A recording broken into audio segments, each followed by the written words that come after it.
আজকে আমরা এখন দাঁড়িয়েছি, আমাদের যে জমি জমা এটা আমরা যার যার জমি আছে শেষে ভোগ করতে চাই, কিন্তু পায়রা বন্দরকে বারবার বলার সত্ত্বেও আমরা তাদেরকে অনেকবার বুঝাইছি এবং তারা আমাদের সাথে কমিটমেন্ট করেছে যে আপনাদের জমি আপনাদেরকে দেওয়া হবে। এভাবে আমরা তাদেরকে ডিটও দিছি, কিন্তু তারা কিছু কুচক্রী লোকের প্ররোচনায় তারা বিভিন্ন টাকার বিনিময়ে অন্যজনের নামে দিয়েছে। আজকে আমরা কিন্তু সবাই নিঃস্ব। তারা একটা আসলে ফাঁকিবাজি করছে। লটারি দিলে তো আসলে আমাদেরকে সামনে নিয়ে দেওয়ার কথা। আমরা যেহেতু এখানে 50 জন বা 100 জনে আমরা আবেদন করছি, কিন্তু তাদেরকে কাউকেই ডাকে নাই। তারা এরা গোপনভাবে টাকা খেয়ে এই লটারি নামে একটা ভাওতাবাজি করে আসলে আমাদেরকে এই ডোরটা দেওয়া হয়েছে। এটা আসলে আমরা এই লালুয়া ইউনিয়নের পক্ষ থেকে আমরা এটাকে অস্বীকার করে আমরা এটা মানি না। আমাদের জমি আমাদেরকে দিতে হবে। কথা ছিল আমাদের আবাসনে, কিন্তু ওখান থেকে নাকি ফোন করা হয়, পায়রাপোর্ট থেকে ফোন করা হয়েছে যে আবাসনে কোনো মিটিং করতে পারবে না। কিন্তু আমার কথা হলো আবাসন আমাদেরকে দিছে কেন? আমাদেরকে থাকার জন্য, আমাদের সুযোগ সুবিধার জন্য। আমরা এটাকে উপভোগ করব আমাদের সময় এবং স্বার্থের জন্য আমরা যা কিছু করব। কিন্তু এখানে কোন অধিকারে আমাদেরকে আজকে এখানে ওই পায়রা বন্দরে আমাদের আবাসনে ওই মিটিং না করে আমাদেরকে অন্য জায়গায় মিটিং করতে হয়েছে। আমি এটা আজকে এর তীব্র নিন্দা জানাই। জমা জমি একর করে নেওয়ার, সরকার একর করে নেওয়ার পরে আমরা জমির মালিকগণ যে জমি আছে সরকার বালু ফেলানো আগ পর্যন্ত আমরা সেই জমি ভোগ করার জন্য পায়রা বন্দরের কাছে বারবার দাবি জানিয়েছি, কিন্তু পায়রা বন্দর আমাদের দাবি অমান্য করে সেই পায়রা বন্দর টাকার বিনিময়ে জমি লিজ দিতেছে। এবং আমরা যেই লালুয়ার মানুষ, অসহায় পরিবার, আমরা এই জমি আমাদের বাপদাদার ভিটাবাড়ি সব ছেড়ে দিয়ে আমরা এখন নিঃস্ব হয়ে গিয়েছি।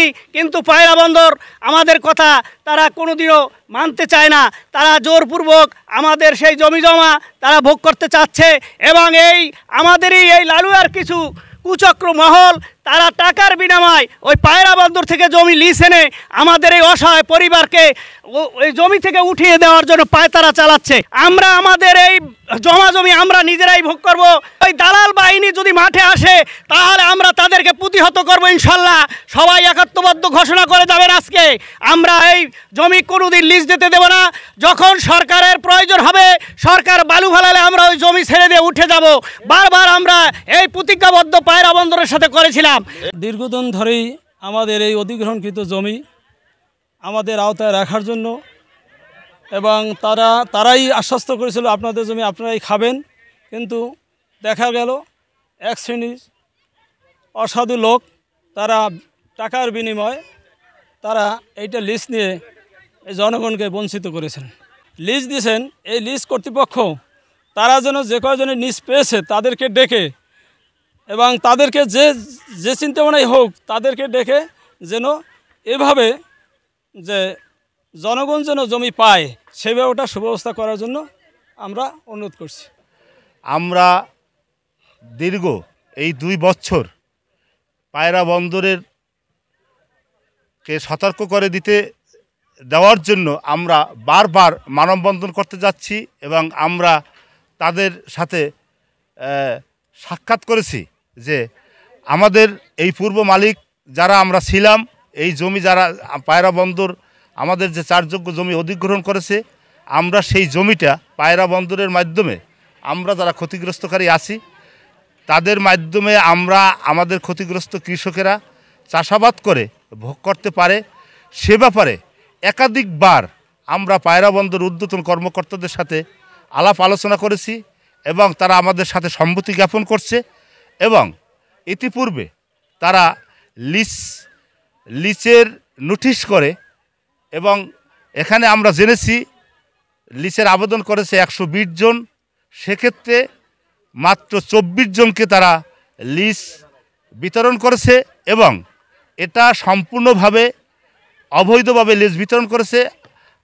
আমরা জানি যে যখন এরা লিজকে টেন্ডার দেবে তখন এই 120 জনকে তারা ডাকবে এবং তাদের উপস্থিতিতে তারা টেন্ডারের মাধ্যমে বা লটারির মাধ্যমে এটা বিতরণ করবে। এটা আমি এখানে অনেকের কাছে জিজ্ঞাসা করেছি, যারা আবেদনকারী এখানে অনেকে উপস্থিত আছে, তারা বলেছে যে আমরা এ ব্যাপারে আমাদেরকে জানানো হয় নাই এবং আমাদেরকে ফোন দেওয়া হয় নাই, এবং যারা লিস্ট পাইছে তাদেরকে ফোন দিয়ে বলছে যে আপনারা লিস্ট পাইছেন।